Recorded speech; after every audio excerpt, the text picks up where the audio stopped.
The Moorish kiln is a traditional pottery kiln with vertical draft and direct flame used for centuries to fire pots and other ceramic pieces. Its structure is built with solid, handmade bricks bonded with clay and sand. Each of the elements that make up the kiln has a precise function, either to contain or to channel fire and heat.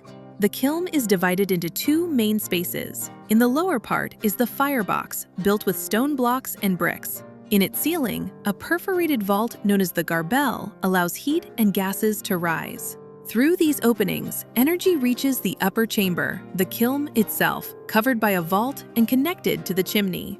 Before lighting the fire, the kiln must be loaded with the pieces to be fired. This operation, known as loading the kiln, requires experience and precision. The ceramic pieces are arranged in concentric rows, following the circular shape of the chamber so that they support each other and allow heat to circulate. Once full, the door is sealed with defective pieces and clay to retain the heat.